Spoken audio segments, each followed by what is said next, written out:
እነዚህን የኩላሊት መድከም ምልክቶች ግዴታ ማወቅ ይገባቸዋል። መከላከያ መንገዶቹን ደግሞ ቀጥዬ ስለምዘረዝር ከመጨረሻው ተመልከቱት። ከምልክቶቹ ስጀምር የፊትና የእግር ማበጥ አንደኛው ሲሆን የሽንት ቀለም መቀየር ወይም መቅላት፣ የሽንት መጠን መቀነስ ወይም ጭራሽ አለመኖር፣ የሆድ ህመም፣ የትንፋሽ ማጠር፣ የቆዳ ማሳከክ፣ ማቅለሽለሽና ማስታወክ፣ የደም ማነስን ተከትሎ ከሚመጡ ምልክቶች ደግሞ ማዞርና የድካም ስሜት እንዲሁም የካልሲየም መጠን መቀነስን ተከትሎ የሚመጡ ምልክቶች ደግሞ የነርቭ ህመም፣ የአጥንት ህመምና ክብደት መቀነስ የሚጠቀሱት ናቸው። እንዴት ልንከላከል እንችላለን ወደሚለው ሳመራ የደም ግፊትና የደም ስኳር መጠንን መቆጣጠር፣ ኩላሊት በሰውነታችን ውስጥ ያሉትን አላስፈላጊ ንጥረ ነገሮች እንዲያስወግድ በቂ ውሃ መጠጣት፣ የፕሮቲን አጠቃቀም መጠንን መቀነስ፣ ዝቅተኛ መሆን ግን የለበት። እንዲሁም አትክልትና ፍራፍሬን አዘውትሮ መመገብ ይገባል። ነገር ግን የኩላሊት በሽታ ካለቦ የተለየ ምግብ ከመጠቀሙ በፊት ከሐኪሙ ጋር መማከሩን እንዳይረሱ። ይህ የምታዩት የኩላሊት ሞዴል ነው። ኩላሊት ሽንት ካጣራ በኋላ የሚሰበሰብበት ቦታ ሬናል ፐልቪስ ይባላል።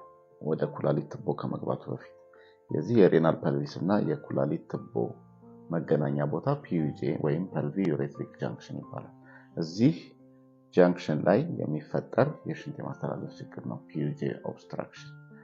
ብዙ መንስኤዎች ሊኖሩት ይችላሉ። በዋነኛነት ግን የተፈጥሮ የዚህ አካባቢ ጡንቻ ችግር ነው። ስሜቶቹ ምንድናቸው? የጎን ህመም፣ ከሱ ጋር ተያይዞ ማቅለሽለሽ፣ ማስመለስ ሊኖር ይችላል። ህክምናው ይህንን ኤሪያ አስወግዶ ጤነኛዎቹን ማገናኘት ነው በቀዶ ህክምና። ይህም ቀዶ ህክምና ፓይሎፕላስቲ ይባላል። ቀዶ ህክምና የሚያስፈልገው አንደኛው ተደጋጋሚ ኢንፌክሽን፣ የኩላሊት ጠጠር መፍጠር፣ በጣም ከባድ ህመም ከመጣ ወይም የኩላሊት ማጣራት አቅም እየቀነሰ ከሄደ ቀዶ ህክምና ያስፈልገዋል ማለት ነው። በሰውነታችን በአንድ በኩል ሽንጣችን አካባቢ የመጠቅጠቅ ስሜት ተሰምቶት ያውቃል? የዚህ ችግር ምልክቶች የምንላቸው ሰውነታችን በአንድ በኩል ሽንጣችን አካባቢ የመጠቅጠቅ አይነት ስሜት፣ ከዚያም ወደ ታች ወደ ታፋችን፣ እንዲሁም ወንድ ከሆነ ወደ ዘር ፍሬ አቅጣጫ፣ ሴት ከሆነች ደግሞ ወደ ጉያ ወይንም ደግሞ ወደ ማህፀን አቅጣጫ የመጎተት ስሜት ሲኖረው፣ በምንተኛበት ጊዜ ደግሞ በተለያየ ጎናችን ብንተኛ እንኳን ምቾት አለመሰማት እንዲሁም መገላበጥ ይኖረዋል። ከዚህም ጋር አብሮ ሽንት የመቅላት ወይንም ደግሞ የወይባ ውሃ ብለው ይገልጹታል። እንደዛ አይነት ምልክት ሊኖረው ይችላል። እንደገና ሽንት ማቃጠልና ቶሎ ቶሎ መምጣትም አብሮ ሊኖረው ይችላል። ይህ ችግር ዩሪተሪ ኮሊክ የሚባል ሲሆን ትንንሽዬ ጠጠሮች ከኩላሊት ተነስተው ዩሪተር በምንላቸው ቀጫጭን ቱቦዎች ወደ ሽንት ከረጢት እየፋቁን ሲወርዱ የሚከሰት ህመም ነው። የዚህ ህመም ዋናው መፍትሄ ውሃ መጠጣት ነው። ይህም ሲባል ውሃ አብዝቶ መጠጣት ህመሙ ከመምጣቱ በፊት ለመከላከል በእጅጉ ይጠቅማል። ህመሙም ከመጣ በኋላ እንዲሁ ውሃ በብዛት በምንጠጣበት ሰዓት እነዛ ጠጠሮች ገፍቶ ወደ ሽንት ከረጢት እንዲገቡ ያግዘናል። ይህ ህመም ሲሰማን ወደ ሆስፒታል መሄድ እጅግ አስፈላጊ ሲሆን ይህም አልትራሳውንድን በመጠቀም ፐልቪክ ጀንክሽን የምንለውን ከኩላሊት ወደ ዩሬተር የሚያስተላልፈውን ቦታ አለመዘጋቱን ማረጋገጥ እጅግ በጣም አስፈላጊ ነው። እናም ውሃ ጠጡ።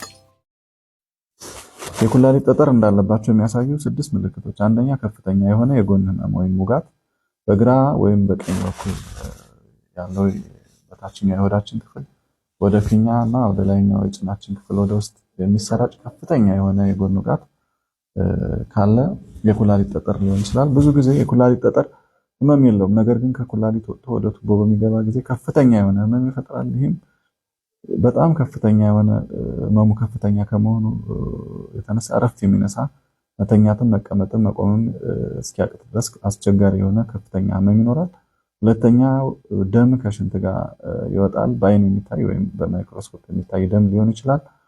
ሶስተኛ ሽንት በሚሸና ጊዜ ህመም ይኖራል። አራተኛ ቶሎ ቶሎ ወደ ሽንት ቤት ወይም ሽንት ለመሽናት ማጣደፍ፣ ነገር ግን ብዙ ጊዜ ሽንት ላይኖር ይችላል። አምስተኛ የደፈረሰ ሽንት ወይም ክላውዲ ዩሪን የምንለው ይኖራል። ከዚህ ጋር ያይዞ ኢንፌክሽን ካለ ትኩሳት፣ ብርድ ማለት ማንቀጥቀጥ ሊኖር ይችላል። ስድስተኛ ማስመለስ ሊኖር ይችላል ማለት ነው። ስለዚህ እነዚህ ምልክቶች የኩላሊት ጠጠር ህመም ምልክቶች ሊሆኑ ስለሚችሉ በአቅራቢያችሁ ባለ ሆስፒታል ሄዳችሁ ቼክ ማድረግ መመርመር ያስፈልጋል።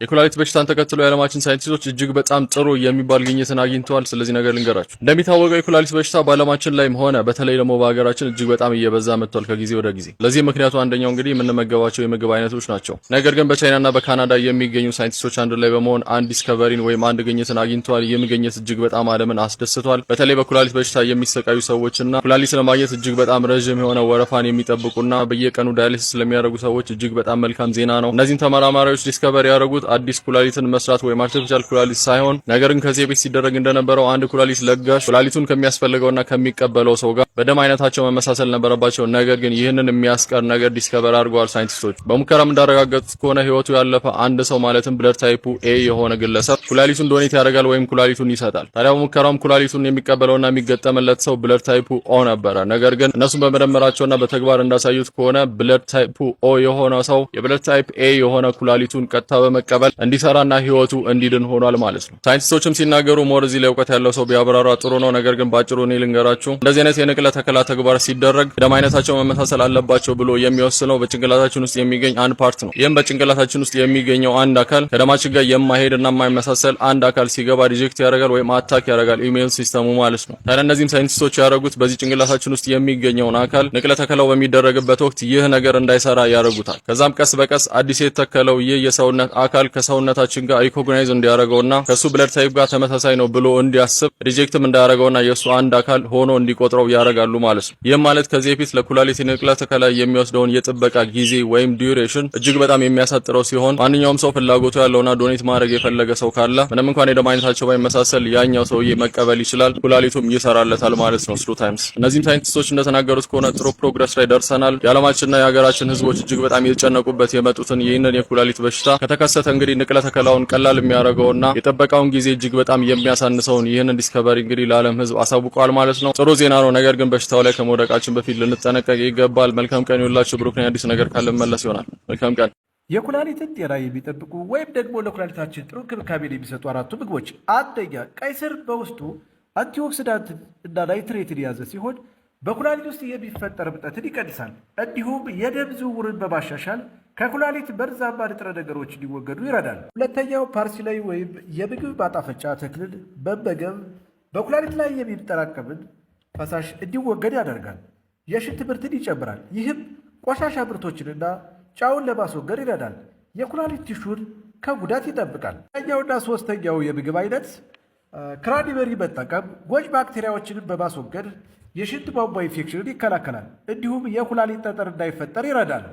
የመጨረሻው ሎሚ ሲሆን ሎሚ በቫይታሚን ሲና ሲትሪክ አሲድ የያዘ ሲሆን ሰውነታችን ከወትሮው የተለየ ውሃ እንዲፈልግ በማድረግ ኩላሊት ላይ ያለ ጠጠርን እንዲፈረካከስ በማድረግ በሽንት መልክ እንዲወገድ ይረዳል። ኩላሊቶ የበለጠ አደጋ ላይ ሳይወድቅ እነዚህን በመመገብ የኩላሊቶን ጤና መጠበቅ ይችላሉ።